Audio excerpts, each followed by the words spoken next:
Hi guys!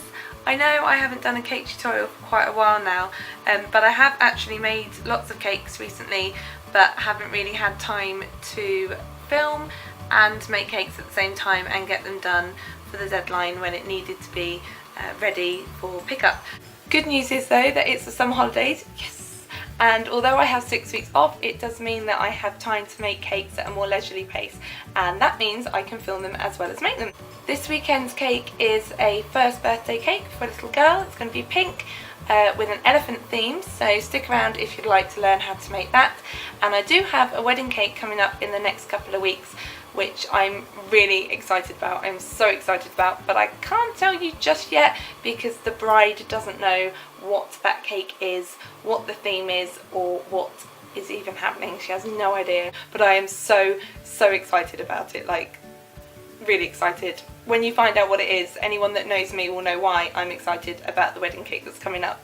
So the cake I'm going to be making this weekend is going to be 6 inches in diameter. I'm making 4 layers to go inside the tier, but you could make 3 or more, depending on how tall you want your cake to be. So what you're going to need is a 6-inch cake and a cake board covered in pink icing that you've made the day before. Like I said in previous videos, that just means that your board is dry and set, and then it's easier to put the cake on the following day and crumb coat it. So we're mainly going to be using 2 colours for this cake, Sugar Flare paste in rose and also Sugar Flare paste in shadow grey.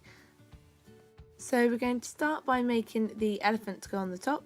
So all I've done is dye some icing grey, and I'm just adding some Tylo powder, which is an agent that makes the fondant slightly tougher, and when it's dry it holds its shape. So you want to roll out your grey icing quite thickly, and then you just want to get an elephant cutter.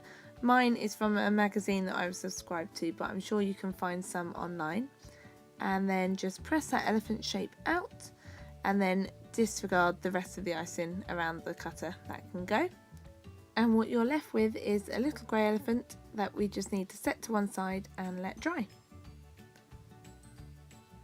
So the next thing you need is some white wire. I'm using 18 grams here, and as you can see I've just put a little hole through his trunk from the top to the bottom, and some cocktail sticks in each one of his feet, just so that when we put it in the cake it's got something to hold on to. And then all I've done is bend the wire into a curve and thread it through his trunk. So next for our elephant we need to make a little ear. I'm just using a petal cutter here on some light pink icing, so just press that down and cut that out. And again, just get rid of the icing that's extra, we don't need that, pop that to one side. And then all I did was kind of make a wiggly shape and pop it on my elephant until I was happy with the shape. So next up, just using an edible jet black ink pen, I'm just going to use the thick end and draw a little eye on my elephant. And there we go, it's that easy. The next bit, however, is not quite so easy. So all you need to do is colour some icing in a slightly darker pink than that you're going to use on the cake. And then you're also going to need a polystyrene ball, because we're going to make the balloon for the elephant to hold. So very thinly rolling out your icing, you just need to make the polystyrene ball a bit wet, and then just start smoothing your icing over the surface of the polystyrene ball. Don't worry too much about the bottom half, because we're just going to concentrate on the top half of the ball first, and we will cover the bottom half of the ball in a minute.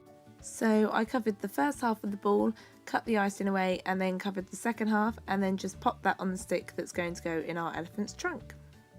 Next step is to make the writing that's going to go on the cake. This little girl didn't have a very long name, so I just rolled out some white icing with a bit of Tylo powder mixed in, pressed out the letters that I needed, and then just used my scalpel to cut around the edges. So onto the cake.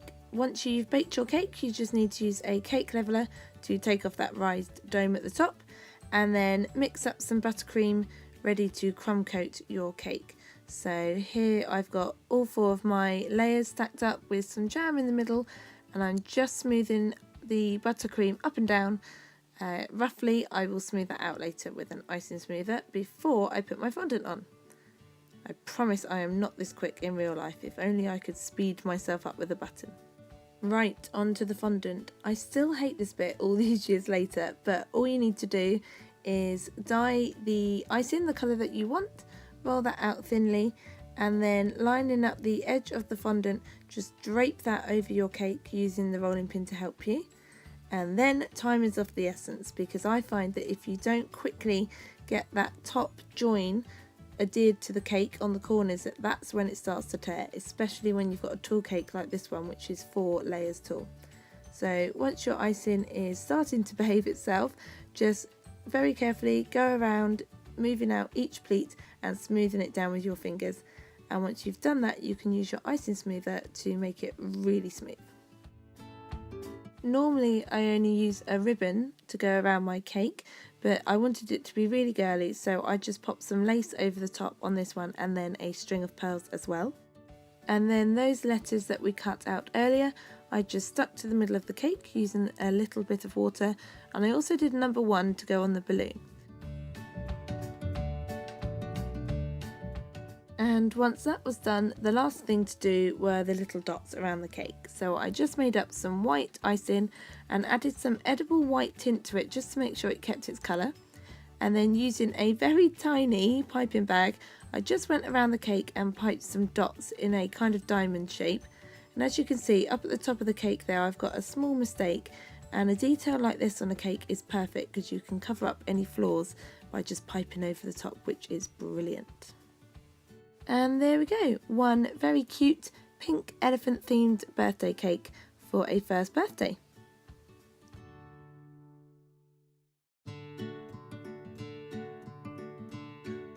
Okay, so there you have it, one elephant themed first birthday cake.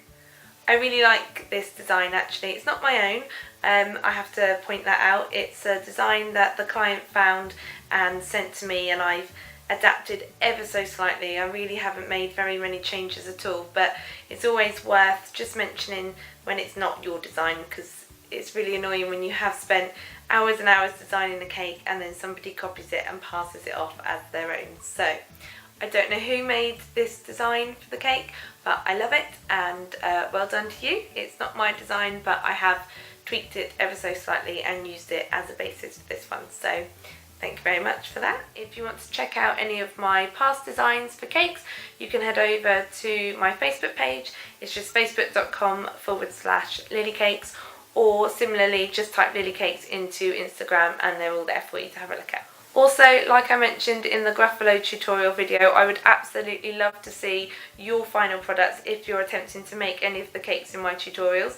I did actually get contacted recently by a lady who followed the Gruffalo cake tutorial, made her own Gruffalo cake, and then contacted me on Facebook with a picture of it, and it was so amazing. She did such an amazing job, and it was a little bit surreal but also really nice to see somebody following my design and my cake tutorial, which I bumbled my way through, and know that it helped her to make a cake for her friend's child. So I would love to see your attempts at the cakes that I'm making and let me know how they turn out. I love that, so do get in contact if you want to. So that's it for this cake tutorial. I hope you found it useful. If there's anything that you are unsure of or you have any questions, just pop your comments in the box below and I will try my hardest to answer them as best I can.